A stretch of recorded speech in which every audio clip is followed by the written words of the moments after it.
Let's get right into it. Number 7. Drinking your own pee. Movies, reality TV, and that one guy at the campsite who insists on showing off all his Bear Grylls skills have convinced people that drinking your own urine is some kind of genius survival hack. Spoiler alert, it's not. It's literally the opposite. Urine isn't water. It's liquid garbage. It's all the stuff your kidneys worked overtime to throw out because it was too dangerous to leave floating in your blood. That's salts, ammonia, urea, and random chemical waste your body basically screamed, "We don't want this anymore." The first sip might feel like hydration, but the more you drink, the more dehydrated you actually get. Why? Because all that salt and waste forces your kidneys to use up even more water trying to process it. It's like trying to fix a messy kitchen by dumping the trash back into the sink. Survival experts agree, you're better off sipping morning dew off a rock, licking condensation from a plastic bag, or, hell, chewing on a cactus before resorting to sipping your own body smoothie. Basically, drinking your pee isn't survival. It's just a fast pass to kidney failure. Number 6. Sucking out snake venom. This one is so baked into movies and cartoons that people still believe it. The classic scene, someone gets bitten by a snake,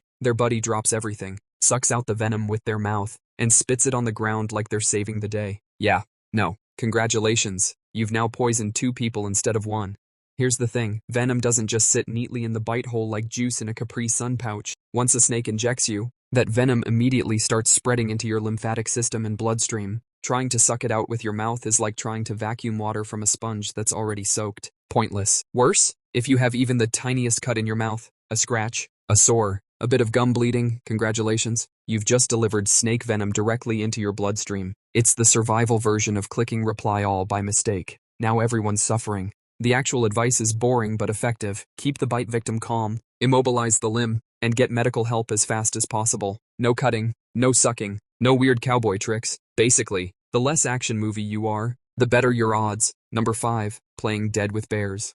Ah yes, the timeless wisdom of lying down, covering your face, and just hoping a half-ton murder dog with steak knives for hands loses interest. It sounds smart until you realize, bears aren't like toddlers, they don't get bored that easily. Here's the messy truth. Playing dead only kind of works, and only with specific bears. With grizzlies, it sometimes helps if you're attacked in a defensive situation, like you surprised one near her cubs. Lying down may convince her you're not a threat. But with black bears? Oh no, friend. Black bears are opportunistic hunters. If you curl up like a burrito, you're basically auditioning to be their midnight snack. Survival experts say the better strategy is knowing the bear species in the first place. Stand tall, wave your arms, make yourself big, throw rocks, yell, and show that you're a problem they don't want. If it's a grizzly and you are attacked, yeah, go limp and pray. If it's a black bear, fight back with everything. Eye gouging, punching, using your backpack like Captain America's shield. Go feral. The play dead myth works in some cases, sure, but if you get it wrong, congratulations, you've just volunteered for the bear buffet. Number 4. Rubbing frostbite to warm it. It's freezing cold, your fingers have gone numb, and someone remembers hearing that friction makes heat. So the obvious move? Rub your frostbitten skin until it warms up again. Bad idea. Very bad. When your skin is frozen, rubbing it is basically like sanding frozen meat. The ice crystals in your tissue are sharp little blades, and grinding them together with friction only shreds your cells more. You're not saving your fingers, you're tenderizing them. The right move is slow, steady, controlled warmth. Think warm water, not hot, wrapping in dry clothes, tucking your hands into your armpits. Basically, you want a gentle thaw, not a DIY barbecue rub, and definitely don't walk on frostbitten feet. That causes even more damage. The myth probably stuck around because rubbing your cold hands works great before frostbite sets in. But once you're at the frozen stage, rubbing them is the survival equivalent of microwaving an ice sculpture and being shocked it cracked. Number 3. Punching sharks in the nose. First of all, the shark's nose is small, moving, and attached to an angry predator that swims 3 times faster than you. What are you going to do?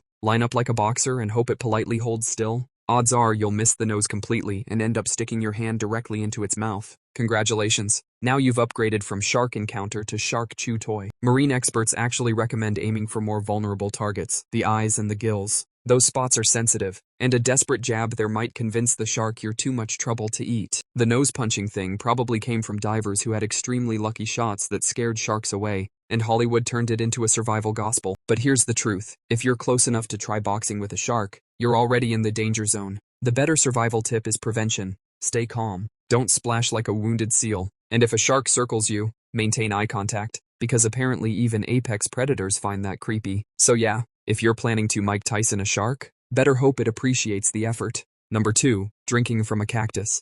Ah, the desert, blazing sun, cracked lips, Your tongue feels like sandpaper. But hey, TV survival shows always say you can just cut open a cactus and drink it like a giant, prickly Capri Sun. Reality check. Most cacti aren't filled with fresh mountain spring water. They're filled with bitter, slimy, sometimes toxic goop that will give you diarrhea so fast you'll lose water faster than you gained it. Only a few species, like the barrel cactus, actually provide drinkable liquid, and even then, it tastes like warm, bitter Gatorade mixed with slime. Definitely not worth basing your desert survival plan on. The reason this myth spread is because it looks cool on screen. Slicing open a cactus to reveal hidden life-giving water is cinematic gold. But in reality, you're more likely to poison yourself, pass out, and become a lizard's afternoon snack. The smarter play in a desert survival situation is conserving sweat, finding shade, and traveling at night. Leave the cactus juice myth for the movies, unless you really want your last words to be, "It looked so refreshing on Discovery Channel." Number 1, playing dead for every predator. And sometimes, that's true. But here's the fun, horrifying twist. It depends entirely on what's trying to eat you. Let's say it's a bear. If it's a grizzly, then yes, curling up, covering your neck, and pretending you're an unappetizing meatball can sometimes work, because grizzlies often attack defensively, not to eat. They see you as a threat, not a snack. Playing dead tells them, relax, I'm not competing for your salmon buffet. But if it's a black bear, different story. Those guys are more likely to attack because they are hungry. Playing dead just makes you easier to chew on. In that case, you're supposed to fight back. Rocks, sticks, fists, whatever you've got, because if a black bear sees you as food, the only way out is convincing it you're not worth the effort.